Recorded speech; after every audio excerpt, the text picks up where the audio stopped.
$112 billion মানে 13 লক্ষ কোটি টাকা। IPhone 17 অ্যানাউন্সমেন্টের পর কেন উল্টো লাভের বদলে অ্যাপেলকে $112 বিলিয়ন মানে 13 লক্ষ কোটি টাকা হারাতে হয়েছে শেয়ার মার্কেট থেকে? ইনফ্যাক্ট কি কারণে অ্যাপেলের ইনভেস্টররা এক্সাইটেড হওয়ার বদলে উল্টো নারাজ হয়ে বসে আছে? অ্যাপেল কি কোনো বড় ভুল করলো আসলে? সেপ্টেম্বরের 9 তারিখে আইফোন 17-এর 4টা ভ্যারিয়েন্টসের অ্যানাউন্সমেন্ট আসার পর থেকে মার্কেটে সেই লেভেলের হাইপ তো উঠতেই পারেনি, বরং ইমিডিয়েটলি শেয়ার মার্কেটে 1.5% ভ্যালু পড়ে যায় অ্যান্ড 2 দিনের মাথায় সেই অ্যামাউন্টটা দাঁড়ায় $112 বিলিয়ন।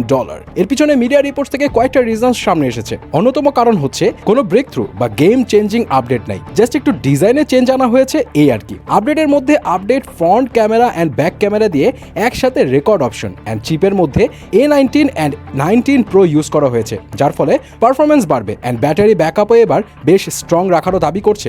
এদিকে অনেকে ধারণা করেছিল এআই আপডেট নিয়ে অনেক মাথা নষ্ট আপডেট আসবে, স্পেশালি বহুকাঙ্ক্ষিত সিরিকে নিয়ে যে আপডেটের জন্য সবাই বসে আছে, সেই আপডেটও নাকি আসবে ওই 2026-এর শেষের দিকে। এছাড়া আইফোন 17-এর লেটেস্ট ভ্যারিয়েন্ট ছিল আইফোন 17 এয়ার, ওইটার ডিজাইন অ্যান্ড স্পেসিফিকেশন বহুত আগে লিক হয়ে গিয়েছিল, যার কারণে এক্সাইটমেন্ট একদমই ছিল না, বরং ব্যাক ক্যামেরাতে একটা লেন্স অ্যান্ড দাম বেশি হওয়ার কারণে উল্টো মিমস হয়েছে। এসব ছাড়াও যে ইস্যু নিয়ে ইনভেস্টর অ্যান্ড শেয়ার হোল্ডার একটু চটেছে সেটা হলো অ্যাপেলের সিইও টিম কুকের একটা মাতব্বরি। টিম কুক জানায় ট্যারিফের কারণে তারা তাদের প্রোডাক্টের দাম তুলনামূলকভাবে বাড়াবে না, বরং $1 বিলিয়ন মতো বাড়তি দাম তারা নিজেদের পকেট থেকে দিবে অ্যান্ড এই কারণে অফকোর্স প্রফিট মার্জিন কমবে। সবকিছু মিলে অনেক শেয়ার হোল্ডাররা শেয়ার একদম বেচে দিয়ে অ্যাপেলকে সাময়িকভাবে লসে ফেললেও প্রি অর্ডারে যদি বাজিমাত দেখাতে পারে তাহলে তার কোনো কথাই নেই। যদিও অ্যানালিস্টদের মতে আইফোন 17-এর বাজ নিয়ে যে অবস্থা, মনে হয় না এবার প্রি বুকিংয়ে কোনো রেকর্ড করতে পারবে।